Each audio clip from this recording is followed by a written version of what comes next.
Remember when Satan's talking to Jesus in the wilderness and he quotes the Bible at him? He says, "He will command his angels concerning you. On their hands they will bear you up, lest you strike your foot against a stone."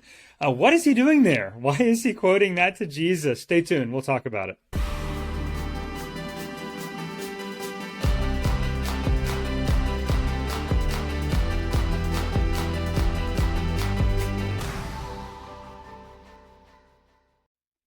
Hey, welcome back to Kairos Conversations. I'm Ryan Martin, Kairos Classroom's Greek guy, and I'm here with our resident Hebrew enthusiast, Courtney Trotter. No matter your background, if you are someone who wants to dig deeper into the Bible or has questions about Greek or Hebrew grammar, ancient Near Eastern culture, study tools, and resources, feel free to join us as we discover the world of the Bible through the original languages. It is the season of Lent. This season walking us towards Holy Week and Easter. If we can start off with just what is Lent? Courtney, what is the season of Lent and what does it mean for Christians? Yeah, so historically the church in its calendar has celebrated the season of Lent, which is 40 days that lead up to Christ's Passion Week and Easter. And it's that season that helps us remind us of Christ's temptation, his 40 days of temptation in the wilderness, and also the 40 years of Israel's wandering in the wilderness. And in that time, we as worshipers are, flee worldly temptations, just like Jesus did, and align ourselves with Christ in that particular season of his life. Great. You already kind of mentioned this, but let me tease this out again. Why are we looking at Matthew 4 today? Yeah, so we're looking at Matthew 4 because that is the temptation of Jesus in Matthew's gospel, also found in Luke 4 or briefly in Mark chapter 1. But we're going to look specifically at Matthew chapter 4 and how he lays this out for us because that's Jesus's 40-day temptation in the wilderness. But there are some particular times where Satan quotes the Bible at Jesus, and he quotes the Bible at Jesus 3 different times from the Old Testament, and each time Jesus responds with a word from Deuteronomy. And so we're going to look at one of those temptations today and how it lines up and why Satan might have used that particular psalm to tempt Jesus with. So here we are in Matthew 4. Satan takes Jesus up to the top of the temple and says to him, "If you are the Son of God, throw yourself down, for it is written, he will command his angels concerning you, and on their hands they will bear you up, lest you strike your foot against a stone." And then this pericope, this section ends with, "And the devil left him, and behold, angels came and were ministering to him." We'll return to that later. But Courtney, what's going on here, and where are we going with this? Yeah, so what may not be evident at first when looking at this is just, again, why is he quoting Psalm 91? What significance does this have? And in particular, the devil stops that quotation at a very important point. So as we look at Psalm 91, it's going to become evident to us. But one thing that you could easily miss, especially when reading this in most English translations, is that Psalm 91 particularly talks about the Messiah that comes from David being able to defeat foreign deities and evil spirits that come up against him. And you're like, whoa, I've never read Psalm 91 like that. We have a word from scholar Craig Evans here that's kind of painting this context that I think you're talking about, Courtney. Yeah, right. Yeah, Craig Evans shows this to us. He says that commentators have long suspected that this psalm was understood as offering assurance against demonic affliction. However, the discovery at Qumran, or the Dead Sea Scrolls, of Psalm 91, in combination with exorcism psalms, has pretty well settled the matter once and for all. Psalm 91 apparently was understood in the time of Jesus as offering divine assurances of protection against demonic powers. Yeah, like I said, how do we know that Psalm 91 is about evil spirits? Let's go ahead and look at that because, again, like I said, most English translations, we have the ESV pulled up here, but this is kind of it's across the board. You're not going to really immediately read this and say, this is evil spirits. So in verse 1, we're introduced that the one who dwells under the shelter of the Most High, so the Most High God, if you're familiar with, again, Michael Heiser's Divine Council worldview, you're thinking the God over all of the other entities in the spiritual realm, and anyone who resides in him will have refuge. And then all of these words that are highlighted here, whether it's pestilence or terror of the night or the image of the deity who is an archer, that shoots an arrow that flies by day, or pestilence and destruction.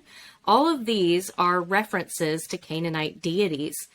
And then in verse 7 and 8, we see that the one who takes refuge in God, 1,000 will fall at his side, 10,000 will fall at his right hand, but none of these things will come near him. And then as we continue on in Psalm 91, we get to the passage that's being quoted here. In verse 11, it says, "For he will command his angels concerning you to guard you in all your ways. On their hands, lest they will bear you up, lest you strike your foot against a stone. You will tread on the lion and the adder, the young lion and the dragon. You will trample underfoot." And like I said, Satan kind of immediately cuts it off at that verse 13. And if you realize that word in Hebrew is actually the word for dragon, you're like, hey, that reminds me a little bit of Revelation. And Jesus is then confronting the dragon in the wilderness. Yep, absolutely. I mean, that's great to know that these are Canaanite deities, that this is kind of a cosmic battle here. But how on earth am I supposed to know that? I mean, I just see pestilence, plague, terror of the night. These are realities. These are abstract things, right? These are challenges that humans face, not necessarily deities. How do I wrap my head around that as a reader of the Bible? Right. Yeah. And just even in looking at the context there in Psalm 91, like I said, verses 7 and 8 says that, the one who rests in God will be able to defeat this pestilence, or defeat this destruction, or defeat this plague, right?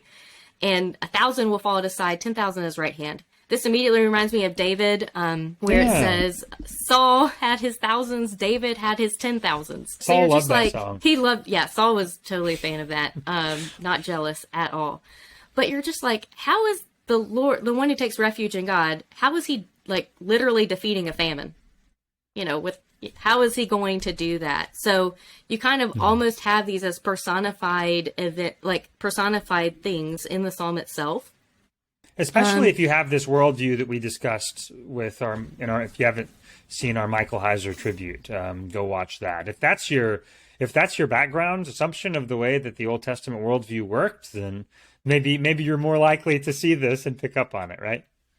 Right, and even going back to like our 5 aspects of the ancient Near Eastern worldview, where we said that every deity had a specific function that they performed. And so, you might be the deity over fertility. So therefore, if there's a pestilence, if there's a famine in the land, then that is because of your outworkings. Or if there, again, is a plague, it's because you can afflict someone's health. And so they saw the deities as being directly connected with what was happening in real life. There wasn't a distinction between the natural and supernatural. It was just, this is our world, and we live with these unseen beings who affect our everyday life.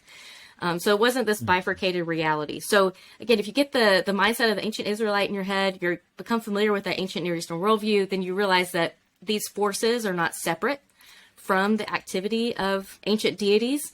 But we also see that the Most High has control over all of that Yahweh has control over all of that, and so that these deities don't actually have the power that they purport to have. And that's why the one who takes refuge in him can see victory over those deities as well. But a good study Bible, a cultural background study Bible, or like a dictionary of biblical imagery can help you see that as well. Yeah, but we want to look specifically at these Hebrew terms. Like, what are these terms? How can I recognize it when I come across them?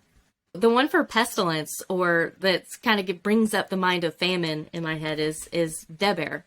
And this is related to that Hebrew word midbar, or wilderness. So it's not related to the word davar, which means word, even though it's the same looking root, but it's different. And so, if you think of wilderness or what a desert is like, that's what the Canaanite deity Deber could do. Then Pod Lila is night terror, which could also be a reference to Lilith, the deity Lilith. Ketev in the Septuagint is translated as daimonion, or demon. So Ketev and Deber usually go together. Pestilence and destruction usually go together. Yeah, that disambiguates that a little bit. Yeah, it disambiguates it just a little bit, especially looking at that Septuagint translation. And then in verse 13, that word that is translated as serpent is the same word as dragon. And so, that immediately calls to mind different deities that would have been potentially like the dragon of the sea, or, the dragon is an ancient Canaanite deity that is represented, throughout Mesopotamia, really, as an enemy. Yeah. So just to chase that thread through, in Qumran, right? So like around the time of Jesus, its use as an exorcism song, or alongside exorcism songs. And then the fact that Satan is quoting this to Jesus. I mean, there's a thread here. There's a line that this is about God's protection of his chosen one or chosen ones against evil, against his enemies, right? Right. Exactly. And again, like I said, anytime you have reference to the Most High, then you're going to immediately think, where are the other deities in this passage as well? So there's the less high. Yeah. The less high. Yeah. The ones that are, under his rule. And so he's providing protection against that. And at the end of the psalm, we see like he vindicates the one who is tormented by these beings. But this reminds us of also Genesis chapter 3, verse 15, where we see a promise being given to the son of Eve. So the Lord God says to the serpent, again, all this language is not accidental.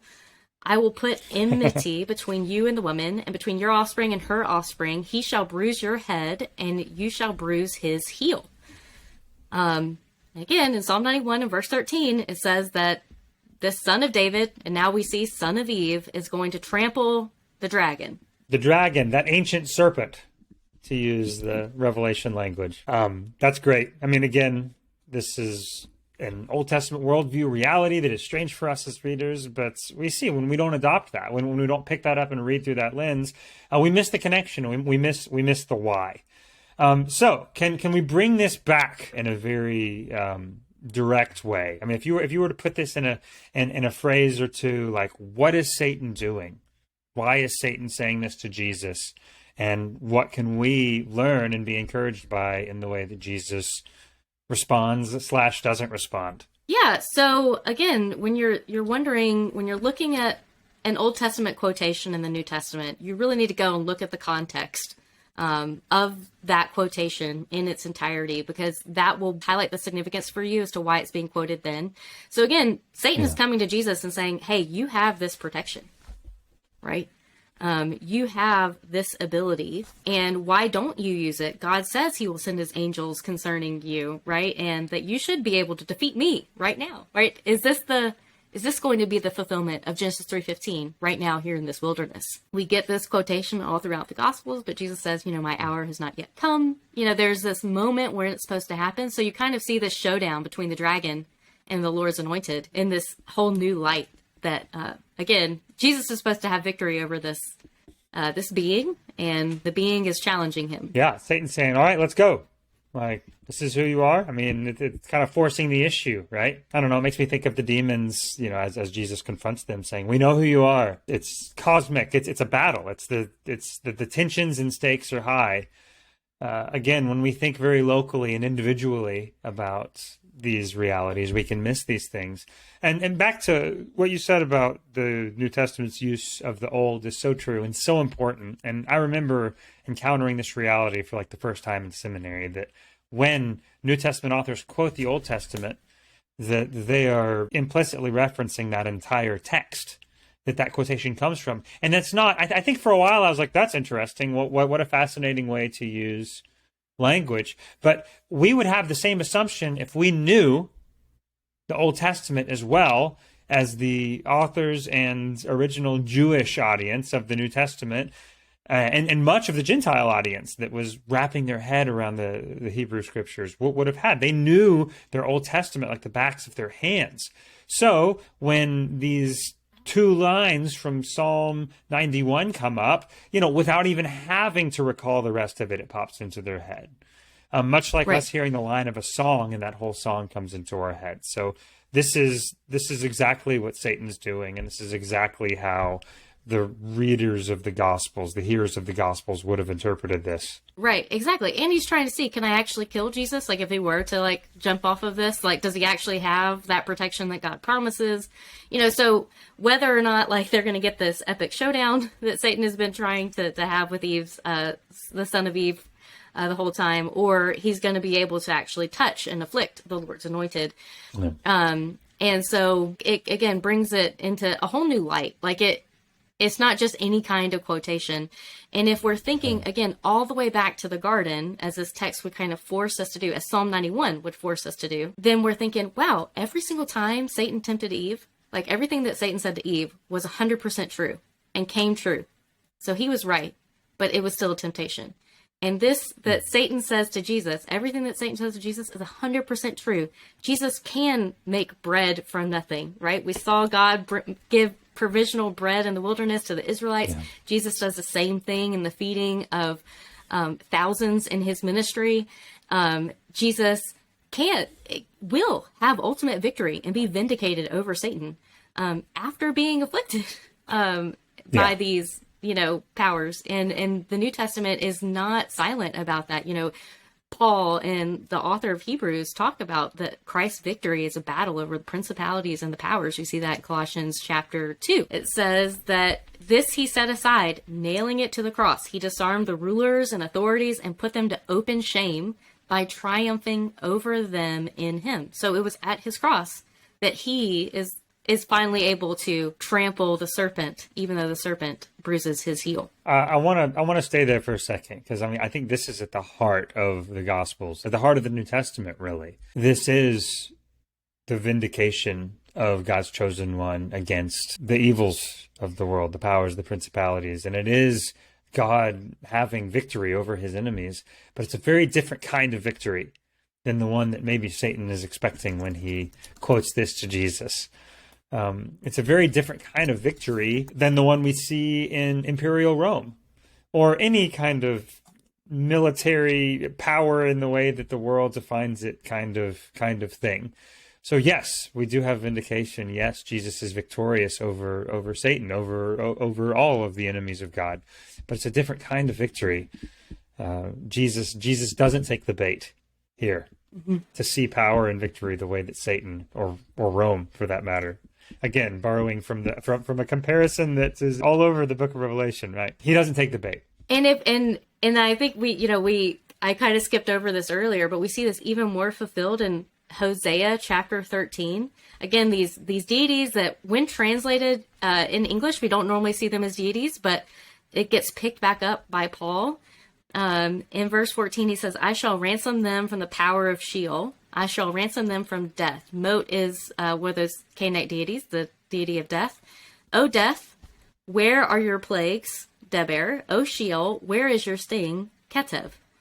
Compassion is hidden from my eyes. And so Paul quotes that in 1 Corinthians chapter 15. This is the thing that so many of our hymns are about, is that we now have victory over death. These same powers get personified in the New Testament with kind of that capital D, death.